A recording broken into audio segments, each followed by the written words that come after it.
I remember the day Clara walked into our lives like it was yesterday. Dad had been all work and no play since Mom passed away in that accident. I was too young to really remember her, but the pictures around the house and the way Dad talked about her made me miss her like crazy. Anyway, it was a cold Tuesday evening when Dad said we needed to talk. I figured it might be about another move, or maybe he was finally going to get me that puppy I kept asking for. Boy, was I off the mark. Chloe, Dad started, his voice serious, which was my cue to really pay attention. I've met someone. My heart sank. Not because I didn't want him to be happy, but because the thought of someone trying to replace Mom felt like a betrayal. But I was just a kid, what did I know about adult stuff like loneliness and moving on? She's beautiful, kind, and I really think you'll like her, he continued, trying to sound upbeat. The doorbell rang, cutting our conversation short. Dad went to answer it, and in came Clara. Even to my young eyes, she was stunning, like those ladies in the fashion magazines my nanny sometimes flipped through. But it was her smile that caught me off guard, it didn't quite reach her eyes. Chloe, this is Clara. Dad introduced us, his voice full of hope. Hi. I muttered, unsure of what else to say. Hello, Chloe. You're just as adorable as your father described, Clara said, her voice sweet but somehow distant. Dinner that night was an awkward affair. Dad was trying too hard, Clara was politely distant, and I just wanted to disappear. The conversation was mostly between Dad and Clara, with me throwing in a yeah or no when absolutely necessary. So, Chloe, Clara eventually turned her attention to me, her tone a bit too sugary. Your dad tells me you love animals. Yeah, I guess, I replied, not really in the mood to chat. We'll have to see about getting you involved in some animal charity work. It's good for young girls to learn responsibility, she said, the suggestion sounding more like a decree. Dad seemed pleased with the idea, but I wasn't fooled. I could tell when adults were just saying things to make conversation. The rest of the evening passed in a blur of forced smiles and too many please and thank yous. After Clara left, Dad was eager to know what I thought about her. Well, she's nice, I said, which was kid code for I haven't decided if I like her yet, but I don't want to upset you. Dad laughed, a sound I hadn't heard much of since Mom died. Give her a chance, Chloe. Clara's been through a lot too. She understands loss like we do. In the days that followed, Clara's presence became more pronounced. Her things started appearing around the house, and her visits became more frequent.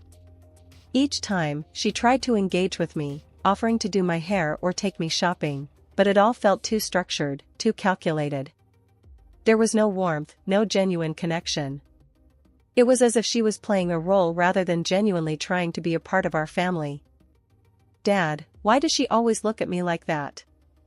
I finally asked one evening, after Clara had left from one of her increasingly regular visits. Like what, Chloe? Dad looked puzzled, his forehead creasing. Like she's studying me, figuring out her next move, I said, struggling to put my feelings into words. Dad sighed, rubbing the back of his neck. Clara's just trying to find her way, to connect with you. It's all new to her, being a stepmom. But I didn't ask for a stepmom, I blurted out, the words harsher than I intended. Dad's face softened, and he pulled me into a hug. I know, kiddo. But I asked for someone to share our lives, to bring in some happiness we've been missing. Just give it some time, for me? Ever since I can remember, animals were my thing. Dogs, cats, even the squirrels in the backyard, I loved them all. So, when I hit 10, I got this idea in my head about volunteering at the local animal shelter. It seemed like the perfect plan. I'd get to be around animals, and maybe even make a difference. But there was one big roadblock, Clara. One evening, I decided to bite the bullet and ask her. Dad was away, as usual, so it was just her and me at dinner. I pushed my peas around my plate, working up the courage. Clara, can I talk to you about something? I started, my voice a bit shaky. She looked up from her phone, which was a miracle in itself. Sure, what's up? I took a deep breath. I want to volunteer at the animal shelter. It's something I'm really passionate about. Clara put her phone down, which meant she was actually listening. Volunteer, huh? And what makes you think you're ready for that kind of commitment? I was taken aback by her tone. It wasn't supportive, it was more like she was challenging me. I love animals, and I want to help. I think I can do it. She gave me this look, the kind that made me feel like I was 3 feet tall instead of 10. Volunteering is hard work, Chloe. It's not just playing with puppies and kittens all day. You have to be willing to get your hands dirty. Do you understand what I'm saying? Yeah, I get it. I'm not afraid of hard work, I said, though her tone made me nervous. Clara smiled, but it wasn't warm. It was more like she had an idea, and I wasn't sure I'd like it. Alright, if you're serious about this, I have a proposal. How about you start by taking on more responsibilities around the house? Show me you can handle that, and we'll talk about the shelter. I nodded eagerly, willing to agree to just about anything at that point. Okay, what kind of responsibilities? For starters, you can help out more with cleaning. Take care of your own room, the living room, and the kitchen. If you manage that for a few months, we'll see about the shelter. It sounded like a lot, but I was determined. Deal. I'll start tomorrow. Good, Clara said, picking her phone back up. Remember, it's not just about starting, it's about sticking with it. We'll see how you do. The next few months were brutal. I was scrubbing, dusting, and vacuuming every day after school. It was exhausting, and more than once, I wanted to give up. But the thought of volunteering at the shelter kept me going. I imagined all the animals I'd be helping, and it gave me the strength to keep at it. Finally, after what felt like forever, I approached Clara again. I was tired, my hands were rough from all the cleaning, but I was proud of what I'd accomplished. Clara, I've been doing everything you asked. Can we talk about the shelter now? She looked me over, as if assessing whether I'd really done enough. You've been keeping up with the chores, I'll give you that. But Chloe, there's more to volunteering than just hard work. It's also about maturity, about commitment. Are you sure you're ready for that? Her words felt like a slap in the face. After all I'd done, she was still questioning me? Yes, I'm ready. I've proven I can handle responsibility. Please, I just want a chance to make a difference. Clara sighed, tapping her fingers on the table. All right, Chloe. I'll make you a deal. Keep up with your chores, and add cooking dinner twice a week to the list. If you can manage that for another few months, we'll talk about the shelter again. It was moving the goalposts, and I knew it. But what choice did I have? Okay, I'll do it. But you have to promise we'll really talk about the shelter next time. We will, Clara said, though her voice didn't exactly inspire confidence. So, I added chef to my list of household duties, learning to cook beyond just mac and cheese. It was hard, and more than once, dinner was barely edible. But I kept at it, determined to get to that shelter one day. By the time I hit 12, I'd been playing housemaid for 2 years straight. The promise of volunteering at the animal shelter was the carrot dangling in front of me, keeping me going. I marked the calendar, counting down days like some kind of prisoner waiting for release. Finally, the day came. I approached Clara with a mix of hope and dread in my gut. Clara, I've done everything you asked. Can I start volunteering at the shelter now? My voice wobbled a bit, showing more nerves than I wanted. Clara was lounging on the sofa, flipping through a magazine like she hadn't a care in the world. She glanced up, her expression unreadable. Oh, Chloe. I was wondering when you'd bring this up again. A lump formed in my throat. Her tone wasn't promising. You said if I did all the chores and cooked, we could talk about it. I've done more than that. She sighed, setting her magazine aside with a dramatic flair. True, you've been quite helpful around here. But, Chloe, things change. You're still so young, and now I think it's best if you wait until you're 16. I felt like she'd slapped me. 16? But you promised. Anger bubbled up, raw and hot. Life isn't fair, Chloe. You'll learn that. In the meantime, there's a new deal. Keep up with your current chores, and start preparing meals for the whole family. Consider it part of your training. Training for what? To be Cinderella? I shot back, unable to hide my frustration. Clara's eyes narrowed. Watch your tone, young lady. This is, for your own good. Learning to manage a household is a valuable skill. I stormed off, feeling betrayed and used. The next few months, I kept my head down, doing what was asked without complaint. But the fire inside me didn't die down, it simmered, fueled by every unfair demand Clara placed on me. One day, I accidentally overheard a conversation that blew everything wide open. Clara was on the phone, laughing about how she'd tricked me into doing all her chores while still taking Dad's money for the housekeeper and cook. He hasn't got a clue. And that naive little Chloe is working her fingers to the bone for nothing. Clara gloated. My heart raced, anger turning to ice. I confronted her as soon as she hung up. I heard you. You've been lying to me and Dad. Taking the money and making me do all the work. Why? My voice was steady, fueled by a cold fury. Clara's face went from surprise to smug in seconds. Oh, Chloe. Always so dramatic. It's not like you had anything better to do. Besides, it's high time you learned the world doesn't revolve around you. That's it. I'm telling Dad. I turned on my heel, ready to expose her deceit. The moment Dad walked through the door after his latest trip, I was on him like a shadow. I had rehearsed my speech a dozen times, but when it came down to it, the words just spilled out in a messy torrent. Dad, we need to talk, now. It's about Clara. I blurted out before he could even set down his suitcase. He looked taken aback, but nodded, leading me into the living room, away from the prying ears of Clara, who was conspicuously absent, probably out at one of her endless social events. What's going on, Chloe? Dad's voice was laced with concern, the lines on his face deepening. It's Clara. She's been lying to us, taking the money you send for the housekeeper and cook and making me do all the work instead. And she promised me something she never planned to keep. I rushed, the anger and frustration I'd bottled up pouring out. Dad's expression hardened.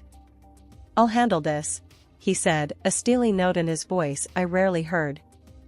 The confrontation that ensued later that evening was like a live wire sparking in the house. Voices raised, words thrown like daggers, and through it all, I stood by the staircase, listening as my world seemed to crumble. Clara's response was venomous, denying everything at first, but eventually turning the argument around, making it about how ungrateful and spoiled I was. Dad wasn't having any of it. The fight ended with Clara storming out, slamming the door behind her, leaving a silence that was almost worse than the shouting. After that, things went from bad to unbearable. Clara's attitude towards me shifted into something cold and dismissive. She would come home late, stinking of alcohol, and find fault in everything. My cooking, which I had painstakingly learned to improve, was never up to her standards. What is this slop? You expect me to eat this? She'd sneer, pushing the plate away. My attempts at keeping the house clean were met with similar disdain. You call this clean? Do it again, she'd command, pointing at a spot on the floor so tiny I'd need a microscope to see it. But the final straw was when I mentioned my dream of becoming a doctor. I had saved that conversation for a time when I thought she might be in a good mood. I was wrong. A doctor? With what money? You think we're made of cash? Clara exploded, her face twisted in rage. Dad, overhearing this, intervened, and another heated argument broke out. She's not spending your money, Clara. It's my decision, and I support Chloe's dream, he said, his voice firm. Their relationship hit rock bottom after that. Clara wouldn't speak to me directly anymore. She communicated through sticky notes left around the house, each one a command for some chore or another. Walking home from school, I never expected the scene that greeted me. The house was buzzing with noise, music blaring, and strangers milling around with drinks in their hands. Confusion and irritation battled inside me as I pushed through the crowd, looking for Clara. I found her in the living room, the center of attention, dancing carelessly with some guy I'd never seen before. "Clara, what's going on here?" I shouted over the music, my frustration peaking. She stopped dancing, turned to me with a drink in one hand, and laughed. It was a cold, joyless sound. "Oh, Chloe, dear. Haven't you heard? Your father's plane crashed." "He's gone," she said, her words casual, as if she was talking about the weather. My heart stopped. "What? That's not funny, Clara." She smirked, taking a sip of her drink. "I wish I was joking, darling. But it's true. And now, everything here," she gestured around the lavish room, "is mine." The room spun, and I could barely stand. "This can't be happening," I whispered, disbelief and grief washing over me. Clara's next words were like a slap in the face. "You should start packing, Chloe. There's no place for you here anymore. No one to protect you," she sneered, turning back to her party. I stumbled out of the room, my mind a whirlwind of shock and sorrow. I couldn't process it, Dad gone, and Clara, she was heartless. I locked myself in my room, picking up the phone with trembling hands. I dialed the number of Dad's old friend, Mr. Jacobs, who'd been a regular before Clara took over our lives. "Mr. Jacobs, it's Chloe," I managed to say, fighting back tears. "Chloe? What's wrong?" His voice was filled with concern. Through sobs, I told him everything. He was silent for a moment before speaking, his tone grave. "I'll be there. We'll sort this out together, Chloe." I didn't know what to do except follow his advice. I packed a bag with my most necessary belongings and documents, anything I thought I might need. As I left my room, suitcase in hand, Clara's laughter followed me out of the house. It was a sound full of victory and malice. I waited outside, feeling more alone than ever, until Mr. Jacobs pulled up. He didn't say anything, just opened the passenger door for me, his face set in a grim line. Sitting across from Mr. Jacobs in the dimly lit cafe, I felt like I was in some kind of bad dream. The noise around us faded into the background as he confirmed the devastating news about Dad. My world crumbled right there, tears streaming down my face as I tried to wrap my head around it all. "Chloe, I know this is hard. I'm so sorry," Mr. Jacobs said, his voice gentle, trying to offer some comfort. I could barely speak through my sobs. How did this happen?" My voice was a whisper, choked with grief. He took a deep breath, steeling himself for what he had to say next. "There's more you need to know. Your father came to see me not long before the accident. He had suspicions about Clara, about her loyalty. He changed his will, Chloe." I looked up, wiping my eyes. "Changed his will?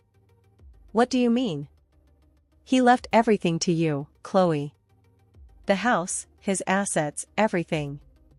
He wanted to make sure you were taken care of," Mr. Jacobs explained, his eyes showing a mix of sadness and determination. The news hit me like a ton of bricks. Dad knew? And he tried to protect me, even from afar. "What do we do now?" I asked, feeling a mix of anger and resolve. "We take back what's yours. I suggest we call the police and go to the house.